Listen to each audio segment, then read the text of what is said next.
पूजनीय संत समाज, आदरणीय सज्जनों, श्रद्धा मूर्ति देवियों, मानव जीवन में कुछ हमारे हितैषी सहयोग करने वाले कुछ सगे लोग होते हैं,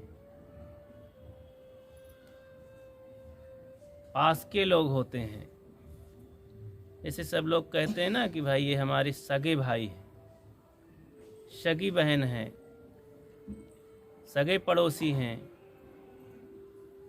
तो ये व्यवहारिक बातें हुई, सामाजिक पारिवारिक, लेकिन कल्याण के घेरे में जब देखें तो कौन सगा हो सकता है। तो सदगुरु कबीर साहब इसके लिए कहते हैं, संत सगा और गुरु सगा, और सगा है राम। कहें कबीर ये जीव को तीन ठौर विश्राम, ये तीन जगहें हैं, ठौर है जीव को विश्राम पाने के लिए, संत सगा और गुरु सगा और राम। तो साहब इन तीनों को क्यों कहते हैं? और भी तो लोग सगे हैं सब सगे। व्यवहारिक जगत के सगे भी सब आदरणीय हैं, प्रशंसनीय हैं, बड़े सहयोगी हैं। भाई बंधु, माता पिता, पड़ोसी और रिलेशन के लोग, मित्र दोस्त, ये सब लोग सहयोगी हैं, सगे हैं। कहाँ तक मानेंगे, थोड़े में मानकर अपना काम चलाते हैं। लेकिन धर्म क्षेत्र में कुछ ऐसी बातें हैं, कुछ ऐसे सगे लोग हैं, सगे कल्याणकारी हैं कि उनको भुलाया नहीं जा सकता। संत सहायक जीव के संत ही पार लगाए। तो संतों की बड़ी महिमा है, गुरुजनों का बड़ा महत्व है जीवन में। इसकी महिमा पूरा काल से सभी लोग याद करते हैं और हकीकत में दिखाई देता है। लेकिन शंका भी होती है, देखा भी जाता है कि गुरु के नाम पर, साधु के नाम पर बड़ा भ्रष्टाचार है।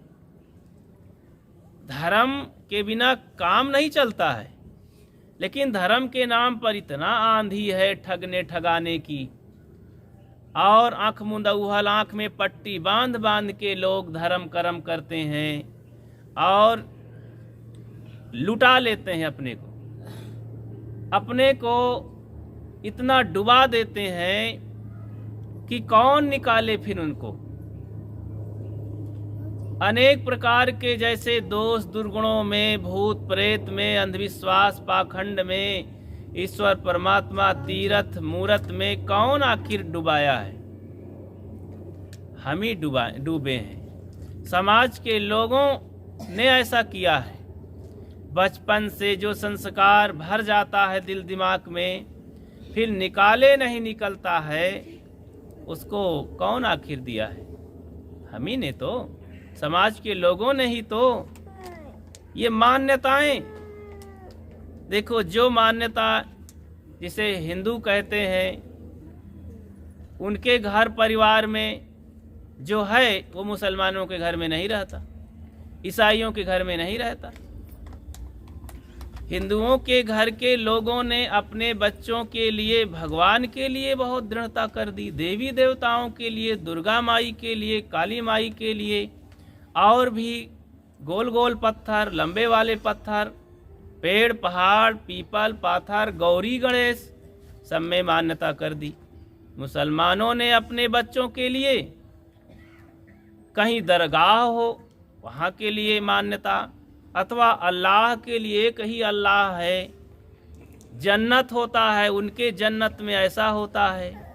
उनके लोगों ने, पूर्वजों ने, उनके मुल्लाओं ने दृढ़ा दिया कि नहीं, बकरीद के दिन तो बकरा बकरी की कुर्बानी करना ही चाहिए, इसी में अल्लाह खुश होता है। तो करोड़ों जानवर काट के नदी बहा दिया जाता है खून की, और फिर अखबार छपाया जाता है, छपता है सरकारी की, बड़े शान से त्यौहार मनाया गया अमन चैन से। इतने जानवरों की हत्या हुई भगवान के नाम पर। सोचो जरा, दिमाग लगाओ, कैसा है भगवान हो। अगर अपने एक तरफ कहा जाता है भगवान सबको पैदा करता है, भगवान के हम सब बच्चे हैं, जितने प्राणी जीव हैं, तो भगवान की सलाह से ये सब कट रहे हैं क्योंकि वो रोक नहीं रहा है। अब भगवान के लिए सब काटे जा रहे हैं, मारे जा रहे हैं। तो यहाँ पर फिर भाई विचलित होता है मन, चाहे जहाँ के लोग हों। हिंदू समाज में भी बलि चढ़ाई जाती है, आज भी वैज्ञानिक युग में देवी देवताओं के नाम पर हत्या कुर्बानी की जाती है। ये असल में जीवन को सुखमय बनाने के लिए अपने काम, क्रोध, लोभ, मोह, बुराइयों की अगर कुर्बानी कर डालें तो हर मनुष्य का कल्याण है।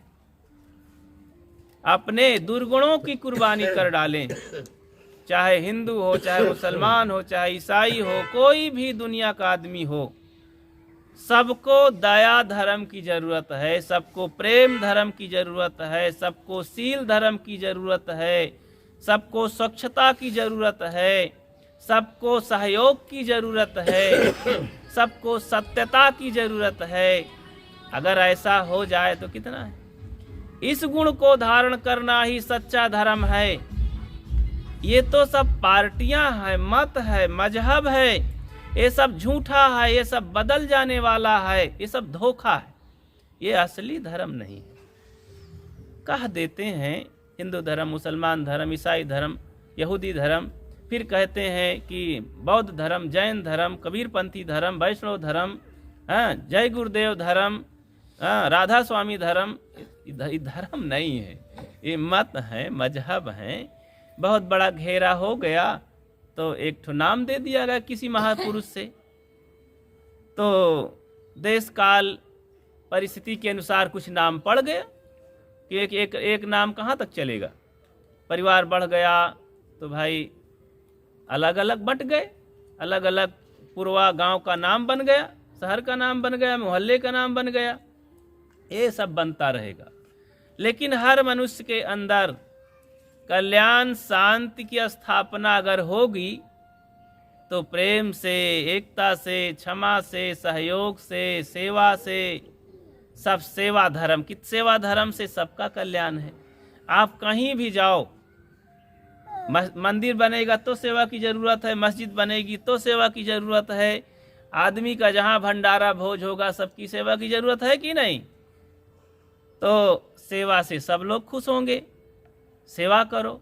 सामाजिक काम जब होता है सबके सहयोग से तो उसमें हिंदू, मुसलमान, सिख, ईसाई सब लोग देखो, सामाजिक सड़क बनी, खड़ंजा लग गया, तालाब खुद गया, नल आ गया, अब नल बन गया, पानी निकल रहा है, तो अब हिंदू की प्यास मिट जाएगी, मुसलमान की नहीं मिटेगी क्या? उसमें वो भी पानी पिएगा, उसकी प्यास।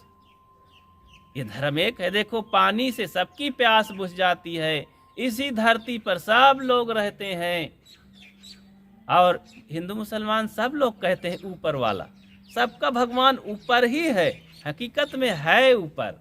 कहाँ है वो लोग? ऊपर कह देते हैं। इन अज्ञानियों से ऊपर है। जो ज्ञानी लोग हैं, अज्ञानी जो है, अशिक्षित है, दुर्गुणी, दुराचारी है, इनके ऊपर जो सद्गुणी है, सदाचारी है, इन लोगों में भगवत विराजमान है। ये भगवत शक्ति है। जो माँ बहनें सदाचारणी, सद्गुणी हैं और शील धर्म का पालन करती हैं, प्रेम से जीती हैं, मर्यादा से जीती हैं, जहाँ अच्छे बच्चों के संस्कार देती हैं, अच्छे नर नारी का जन्म देती हैं, तो वो देवियां हैं। इनसे बढ़कर के देवियां कहाँ पाओगे? ढूंढते रह जाओ दुनिया में, कहीं नहीं मिलेगा। अरे यही देवियां तो 4 से 10 बच्चों को पाल करके हट्टा कट्टा पहलवान, साधु, महात्मा, नेता, योगी और मोदी को पैदा कर दिए हैं। बड़े बड़े संत, महात्मा, धार्मिकों को पैदा की हैं यही देवियां तो। अब आप मिट्टी की देवी, गोबर माटी की देवी पूजने में परेशान है तो इससे समय बर्बाद होगा। पूजिए, हम किसी को रोक भी नहीं पाएंगे। ये बाबा लोग कोई को नहीं रोक पाएंगे, बल्कि ठगहार बाबा लोग तो और फंसाने वाले हैं। विचार भी करना चाहिए।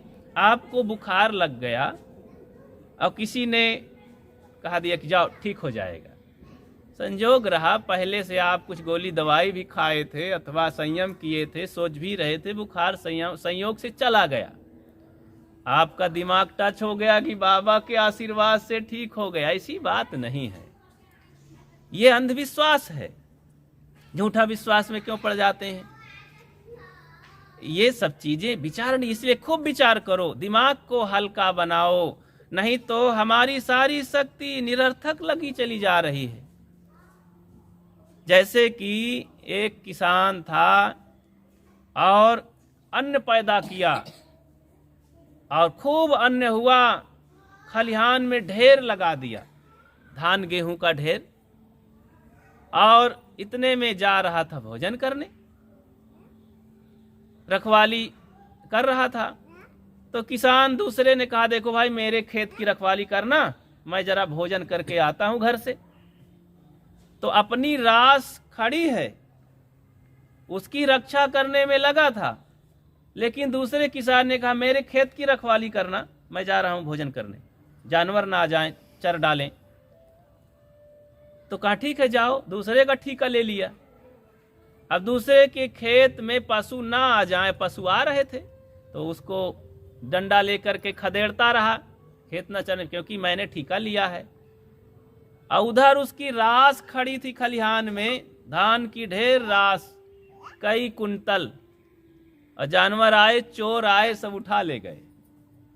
तो कबीर साहब को पता चला, उन्होंने कहा कि रास बिरानी राखते खाइन घर का खेत। रास, दूसरे की रास की रक्षा करते करते और दूसरे के खेत की रक्षा करते करते अपना ही सब रास खो बैठा। तो ऐसे ही ये धार्मिक लोग भी कल्याण के लिए वेश तो पहन लिए हैं, लेकिन दूसरे को ठेका लेते लेते अपना ही नरक में चले जाते हैं। ठगते ठगते, अंधविश्वास में डुबाते डुबाते, षड्यंत्र करते करते, पैसा बटोरते बटोरते और लोगों को बेवकूफ बनाते हैं, अपना नरक में जाते हैं। इसलिए सबको सोचना चाहिए कि अंधविश्वास से पहली बात तो निकलना है। जीवन को हल्का बनाओ, प्रेम से अपने घर में रहो, खूब मेहनत करो और खाने की कमी न रहे, और अपने घर में प्रेम से जिए तो आनंद आ जाएगा। उस आनंद की मस्ती में बच्चों को अच्छे संस्कार दो। तो फिर आप ध्यान करें, चिंतन करें, दोषों को दूर करें, माँ बाप की सेवा करें, तो देखिए एक शक्ति जागृत होगी आपके घर में, इंसानियत जन्मेगी, पनपेगी, आप देवी देवता स्वयं हो जाएंगे, आप ईश्वर स्वरूप हो जाएंगे, उन लोगों के ऊपर हो जाएंगे जो अभी बीड़ी पान तमाकू गांजा धतूर अंडा मांस मछली लड़ाई झगड़ा तू मैं देवी देवता भूत प्रेत गोबर माटी गंगा गड़ही तमाम नरक में दलदल में फंसे हैं, और कितना भी निकालने का प्रयास करो तो घुसे चले जा रहे हैं नीचे। तो ऐसे लोगों के ऊपर जो लोग हो गए सदाचारी, सद्गुणी, संयमशील, पवित्र आत्मा, वो भगवत स्वरूप हैं, वो देवी देवता हैं, वही धर्म कर्म की रक्षा करते हैं, वही समाज में शांति लाते हैं, वही अच्छे इंसान को गढ़ते हैं, वही पूजनीय है, वही वंदनीय है, और वही हमको लोक परलोक में सुखी बनाने वाले हैं। इसलिए वो हमारे सगे हैं, उन्हें संत कहते हैं। आप लोगों में भी पैंट शर्ट में भी संत हुआ करते हैं, ऐसा मत मानिए कि लाल पीले सफेद में ही साधु होते हैं। आप लोगों में भी साधना घर में कर रहे हैं, ये माँ बहनों में भी, तो जो ऐसा है वही देवी देवता। गीता में जो 26 लक्षण बताए गए दैवी संपदा के लक्षण, दैवी संपदा मतलब सद्गुण का समूह, तो इसलिए ऐसा धारण करें। आसुरी संपदा के लक्षण यही काम क्रोध लोभ मोह राग द्वेष ईर्षा घृणा वैमनस्यता, ये क्या आसुरी राक्षसी, ये दुर्गुण है। कबीर साहब इसको कहते, इसको छोड़ो, हटाओ, ढहा दो साफ। 10 दोषों को त्याग के सद्गुण धारे 8। सद्गुण 8 हैं, दया, क्षमा, शील, संतोष, धीर, विचार, गुरु भक्ति। इन सद्गुणों को धारण कर लेने पर 26, यही 26 और विश्लेषण करें तो 26 दैवी संपदा के लक्षण गीता वाला आ जाएगा। तो पूरा काल से महात्मा जो क्रांतिकारी सदाचारी महात्मा है, जो जीवों के हितैषी हैं, उनकी बात सुने। नहीं तो भाई धर्म कर्म के झोंके में, आंधी में बह जाएंगे, डूब मरेंगे, फंस जाएंगे झाड़ी में, कांटा खंदक में। आजकल ये बहुत है, जोश में नहीं होश में रहना चाहिए।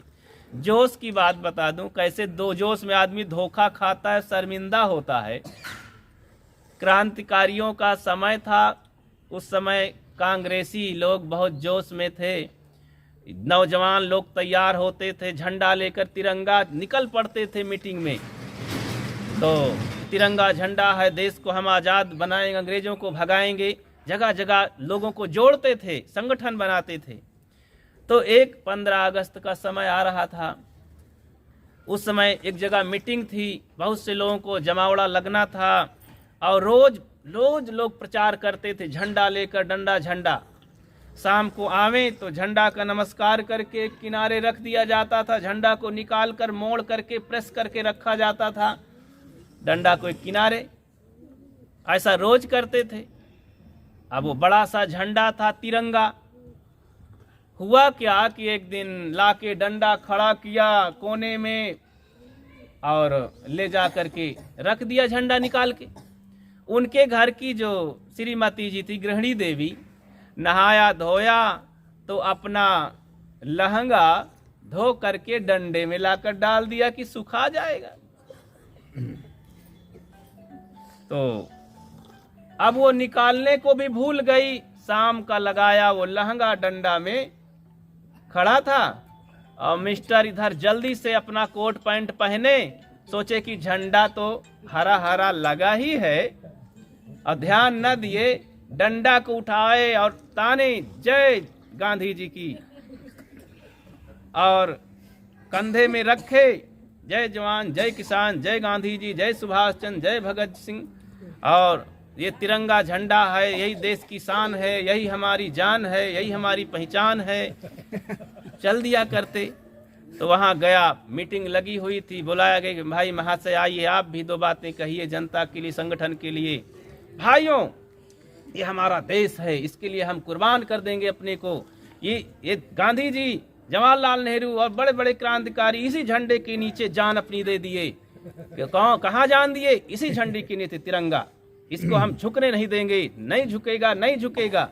सब लोग देखे क्या है आखिर ये झंडा में क्या लगा है।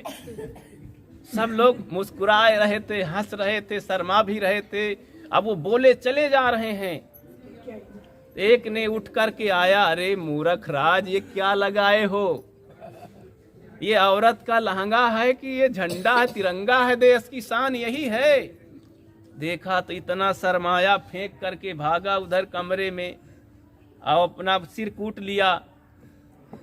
तो जोश में यही होता है, जांच परख लेना चाहिए हर जगह, होश में रहना चाहिए कि हम क्या कर रहे हैं, क्या मान रहे हैं, क्या जान रहे हैं, तो कहाँ जा रहे हैं। जैसे दिशा जब गलत होती है तो दशा खराब होती है कि नहीं। आज हम लोग कहते हैं राम राम जी, क्या हाल है?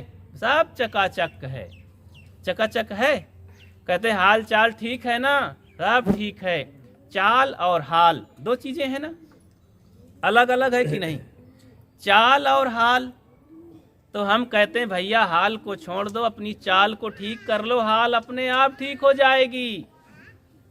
चाल लोगों की जब तक खराब रहेगी तब तक हाल कभी ठीक नहीं होगी। इसलिए चाल ठीक करो। रोग नहीं होगा तो दवाई क्यों जाओगे डॉक्टरों के पास? तो रोग ही न रखो। किसी भी अंधविश्वास में मत रहो, अज्ञान में मत रहो, दोष दुर्गुण में मत रहो। तो आपको बहुत धर्म कर्म की जरूरत भी नहीं है। आप अपने घर में ही पर्याप्त कल्याण का धर्म कर लेंगे। आप किसी संत गुरजन विवेकी को ही कभी बुला करके सुन करके ग्रंथ पढ़ के कल्याण का काम, शांति का काम कर सकेंगे। आपको इधर उधर भागने की जरूरत नहीं है। ये भेड़िया धसान है संसार में। भेड़िया धसान तो सुने होंगे कभी, है? मतलब कि एक भेड़ी जहां जाती है वहां सैकड़ों हजारों भेड़ी अगर हैं तो सब जाके मरेंगी।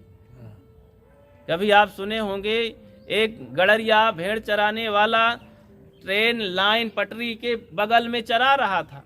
ट्रेन आई, एक भेड़ जाके कट गई, और जैसे कटी तो आवाज हुई, थोड़ा सा झटका लगा तो आवाज निकली। दूसरी भेड़ देखी कि एक भेड़ कट गई, वो भी जाके घुस गई, वो भी जाके घुस गई। ट्रेन तो जा रही थी।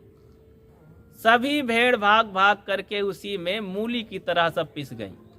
गड़रिया बेचारा रो करके सिर कूट के रह गए, इतना नुकसान हुआ। उसे कहते भेड़िया धसान।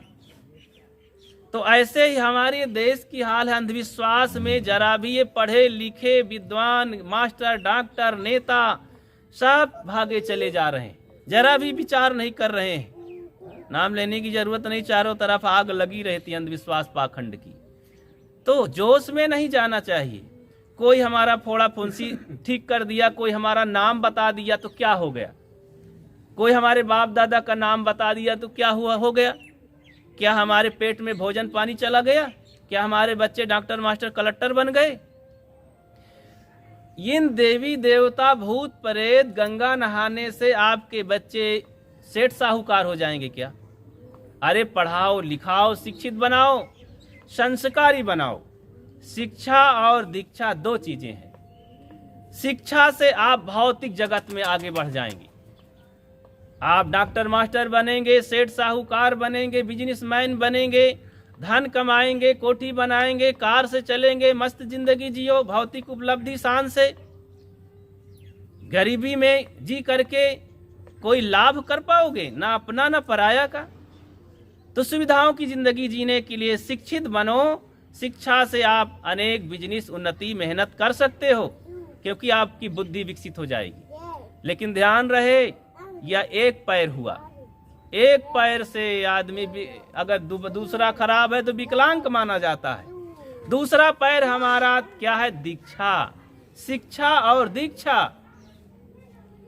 तो एक पैर अगर शिक्षा है तो दूसरा पैर दीक्षा है। दीक्षा मजबूत होना चाहिए। ये दीक्षा हमें विवेकी, पारखी, चरित्रवान, सदाचारी, ब्रह्मचारी, वैराग्यवान संतों से मिलेगा, जो हितैषी हैं, पूजनीय हैं, जो मानवता के लिए जीवन जी रहे हैं। सदगुरु कबीर कहते हैं, मैं रोऊं यह जगत को, मोको रोवे न कोई। वो संसार के लिए रोते हैं, अपने बेटी बेटा परिवार गांव के लिए नहीं रोते हैं। उनके विचार में, उनके हृदय में पूरा संसार समाया है कि सब सुखी बने। जहां तक पहुंच होती है संत भागते हैं, दौड़ते हैं, दुख सुख सह करके सबको सुखी बनाने का प्रयास करते हैं, और देखा भी जाता है। इस भौतिक जगत के लिए नहीं, आप रुपया पैसा कमा के आगे बढ़िए, नहीं है तो भी नमक रोटी चल जाएगा, आप शान से रहिए। लेकिन अगर आत्मज्ञान नहीं है, संयम का ज्ञान नहीं है, तो कोई माई का लाल आपको वर्तमान में, भविष्य में सुखी नहीं बना सकता, ना कोई भगवान शैतान सुखी बना सकता है। इसलिए कर बहिया बले अपनी छाड़ बिरानी आस। अपने बाहुबल का भरोसा करो, स्वयं मेहनत करो, स्वयं ध्यान चिंतन करो, स्वयं दुर्गुणों को, दोषों को दूर करो। ये हमारा संयम देवता है।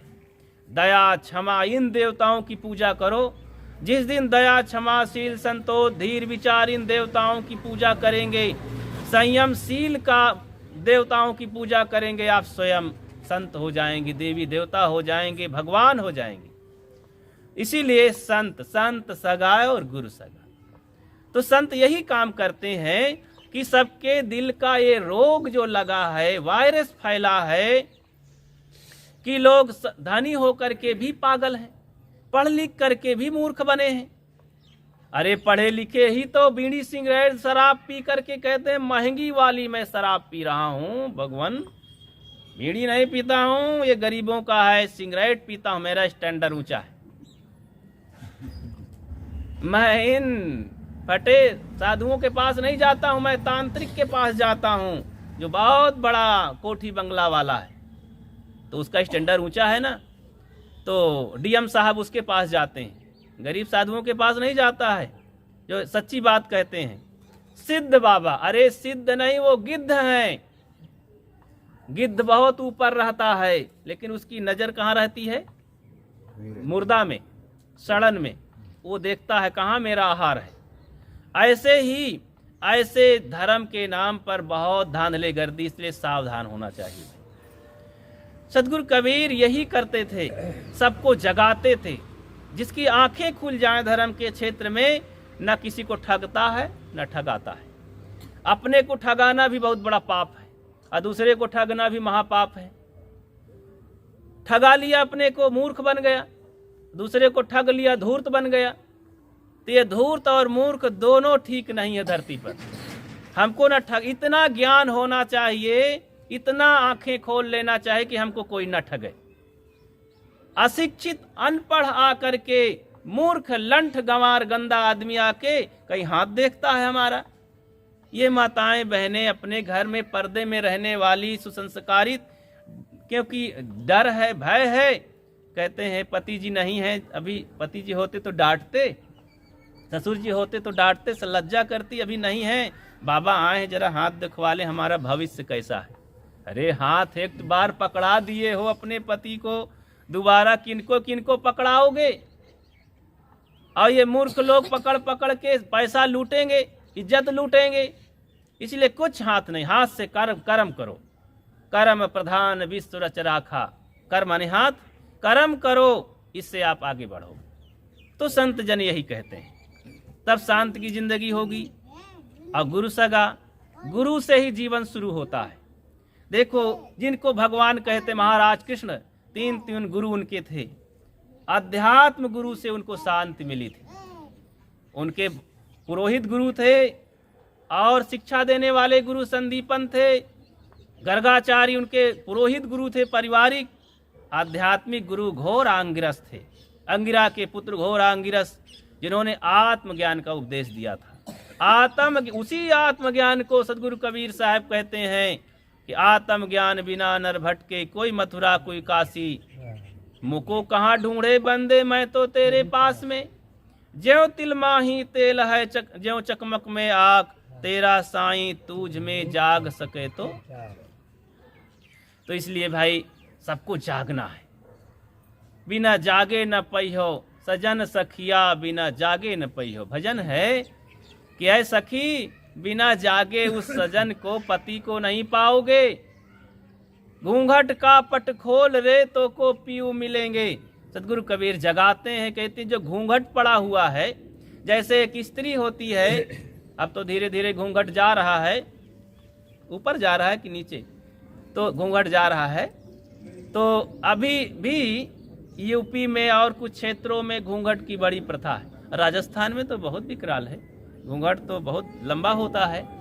तो साहब कहते घूंघट का पर, जैसे इस घूंघट को उघाड़ करके ही पति से अच्छी तरह मिल सकती हैं नारियां, इसी तरह अज्ञान रूपी घूंघट, वासना रूपी घूंघट, भ्रम रूपी घूंघट को हटा करके, गलत मान्यता रूपी घूंघट को हटा करके हम आत्मज्ञान प्राप्त कर सकते हैं और भगवत ज्ञान प्राप्त कर सकते हैं। दैवी शक्ति आ सकती है। तो अज्ञान का घूंघट हटाना ही पड़ेगा। बिना इस घूंघट को हटाए हमको आत्मज्ञान रूपी पति नहीं मिल सकता, भगवान नहीं मिल सकता, परमात्मा नहीं मिल सकता। तो हरियाणवी भजन है, बहुत सुंदर भजन है। वो कैसे है? मिलते नहीं है भगवान गुरु के बिना, मिलते नहीं है भगवान गुरु के बिना। गंगा नहा लो चाहे जमुना नहा लो, गंगा नहा लो चाहे जमुना नहा लो। चाहे जाओ तुम हरिद्वार गुरु के बिना, मिलते नहीं है भगवान गुरु के बिना। गीता पढ़ लो चाहे रामायण पढ़ लो, गीता पढ़ लो चाहे रामायण पढ़ लो, पढ़ लो तुम वेद पुराण, गुरु के बिना मिलते नहीं है भगवान, गुरु के बिना। तो एक और 2-3 पद की है। तो बिना गुरु के ये भगवान कहते हैं भाग्यशाली, भगवत बुद्धि, सद्गुण, सदाचार, पवित्रता, यही भगवान को पाना है। भगवान एक पद है। जैसे एक बच्चा बड़ा होकर पढ़ते पढ़ते पढ़ते शिक्षा लेते लेते वही तो डॉक्टर, मास्टर, प्रिंसिपल और क्या क्या शिक्षा विभाग में बढ़ता है, डिप्टी कलेक्टर, नेता बनता है, वही संत महात्मा बनता है। ये पद हैं सारे, जितने भी नाम हैं। इसी तरह देवी देवता, सज्जन, धर्मात्मा, महात्मा, भगवान, ईश्वर, अल्लाह, खुदा, ये सब नाम हैं। प्रायवाची शब्द हैं कौन? अच्छे, मतलब क्वालिटी वाले नाम हैं, जिन्होंने अपने जीवन को सजाया, पवित्र किया, ये नाम में आ गए। तो इसलिए हमें गुरु की जरूरत है। तो बिना गुरु के ये ज्ञान हमको नहीं मिल पाएगा, तो इसकी बहुत बड़ी जरूरत है। और सगा है राम। अंतिम में तो भाई अपने राम से काम है, हैं? अंतिम में तो गुरु भी चले जाएंगे, हम भी चले जाएंगे। अंतिम में तो अपना वाला निजी वाला राम चाहिए ना। तो गुरु तो रास्ता बता दिए, हमको साहस दे दिए, हिम्मत दे दिए, ललकार दिए कि बेटा तुम काम करो। जैसे मैं साधना करके आगे बढ़ गया हूँ, शांति में विराजमान हूँ, मुक्ति को पा गया हूँ, वैसे तुम भी अपनी साधना करके, संयम करके, प्रेम से रह करके, आनंद से जिंदगी जी करके मुक्त हो जाओ। बस फिर यही तो ज्ञान है, यही तो उपकार है गुरु का। तो अपने राम में हमको विराजमान होना है। तो अपने अंतरात्मा राम में जो विराजमान है वही सुखी है। संत जन हमको यही बताते हैं। इस अपने घटवासी राम को सबको भजन करना चाहिए। ओ घटवासी राम, ओ घटवासी राम, ओ घटवासी राम, ओ घटवासी राम, शिव ब्रह्मा तू राम रहीम, अल्लाह गाड तू कृष्ण करीम, वाहे गुरु तू ही सतनाम, ओ मेरे घटवासी राम। तो ये घटवासी राम ही ईश्वर, ब्रह्मा, खुदा, गाड, शिव, पार्वती सब यही है। श्वास न मेरी खाली जावे, परहित में जीवन लग जावे। एक एक श्वास मेरी खाली न जावे। अपने अंतरात्मा का जाप करो और अपने इस जीवन से परहित पराया काम करो, सेवा करो। इस जीवन को दूसरे के काम में भी लगाओ कभी। श्वास न मेरी खाली जावे, परहित में जीवन लग जावे। पर ध्यान रखना, भूल न जावे तेरा नाम, ओ मेरे घटवासी राम। पूर्व कर्म से देह बनी है, पूर्व कर्म से देह बनी है, अभी नहीं बन गई है। पूर्व कर्म से देह बनी है, प्रारब्ध बसे आज खड़ी है। चाहे जितना मनाओ कि आज भी मर जाई, पर ये मरेगा नहीं। प्रारब्ध बस चल रही है, इसलिए जब तक चले उसके जाने के पहले अपना काम जल्दी से करो भाई, शांति का। चिता जलने के पहले चिंता मिटाओ, नहीं तो चिंता ये नष्ट कर डालेगी। बहुत बड़ा वायरस है, जिंदगी और परिवार, घर सब नष्ट कर देती है चिंता। अंत होने के पहले संत से मिल लेना चाहिए, नहीं काम बनेगा नहीं, भटकते रह जाएंगे। तमाम ये उबड़ खाबड़ दलदल में फंस करके बड़े बड़े ऊंट दलदल में फंस जाया करते हैं। तो इसलिए हमें संतों के पास चलना चाहिए। आगे थोड़ी सी चर्चा है। मन में निर्मल रहे भावना, मन में निर्मल रहे भावना, भूल न जाऊं कर्म साधना, पर मैं रहूं सदा निष्काम, ओ मेरे घटवासी राम। मन अपना निर्मल हो पर अपना काम भूले ना, अपना कर्तव्य कभी ना भूले। पर हाँ, आसक्त नहीं होना है किसी काम के, किसी के चक्कर में मोह नहीं करना है। अनासक्त भाव से, निष्काम भाव से, हमको कुछ नहीं चाहिए, बस हमारा काम है, कर्तव्य है, कर दिए, बदले में किसी से कुछ जरूरत नहीं है। ऐसा निष्काम भाव होना चाहिए। दुख में जलूं न सुख में फूलूं। अक्सर होता है दुख आया तो हाय दैया रे, हे परमात्मा मैं तेरा बहुत भजन किया, तूने मुझे बहुत दुख दिया, शिकायत शिकायत शिकायत, ये नहीं है वो नहीं है। अरे मानो देह दुर्लभ मिली है, इससे बड़ा और क्या चाहिए। भगवान की कृपा, बुद्धि है, सद्बुद्धि है, संत मिले हैं, ये बढ़िया सुंदर परिवार मिला है, माँ बहन माता पिता भाई बंधु सब मिले हैं, और ज्ञान बुद्धि शिक्षा सब है, और क्या चाहिए। काम करो, उसी में नए नए सद्गुण आएंगे। तो दुख में जलो न सुख में फूलो, अपना निज कर्तव्य न भूलो, लक्ष्य पूर्ति कर लो विश्राम, ओ मेरे घटवासी राम। अपने लक्ष्य को पूरा करो, सुख चाहिए, शांति से हमें रहना है, इस लक्ष्य तक पहुँचो। मुक्ति लेना है, दुखों से छुट्टी पाना है, ये सबका लक्ष्य है, ये बड़े लक्ष्य हैं। तो राग द्वेष मन में नहीं आवे, राग द्वेष ना मन में आवे, हर्ष विषाद में सम रहावे। मन में राग द्वेष की जरूरत नहीं है, ये बहुत बड़े राक्षस हैं और ये बहुत दुख देते हैं। और मैं हर्ष शोक में सम, हर्ष की बात आई, खुशी की बात आई तो शांत रहो, और दुख आया शोक की बात आई तो उसमें भी सम रहो, बराबर रहो, फूलो पचको नहीं। इसलिए हर्ष शोक आएंगे जीवन में, लेकिन हम सम रहना सीखें, आदत बनाएं कि हम दुख आएगा तो बहुत पचकेंगे नहीं, रोएंगे नहीं, असुख आएगा तो अहंकार नहीं करेंगे। ठीक है, दोनों आएंगे, दोनों चाचा भतीज हैं, आते रहेंगे, तो घबराने की जरूरत नहीं। गुरु इसीलिए किया जाता है कि हम दुखों से लड़ने की शक्ति पालें।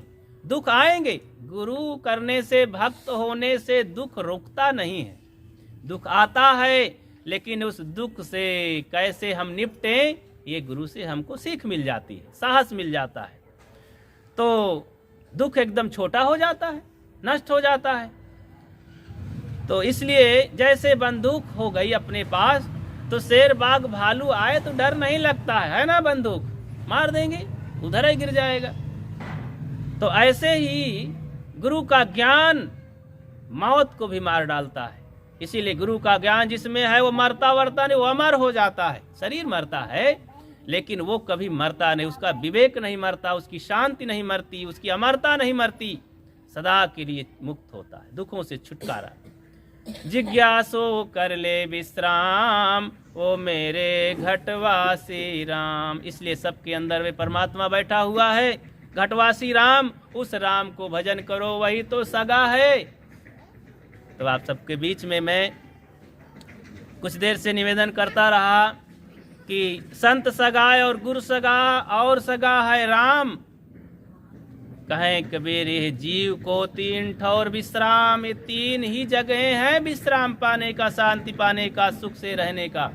इसलिए हम अपने जीवन में काम करें और इस सगों संबंधियों के पास चलें और जीवन के धन को प्राप्त करें, और परलोक के लिए भी हम धन की पूंजी, परलोक की पूंजी लेकर चलें। यही निवेदन है। आप सबको धन्यवाद देते हुए और अपनी वाणी को विराम देता हूँ। बोलिए सद्गुरु देव की जय।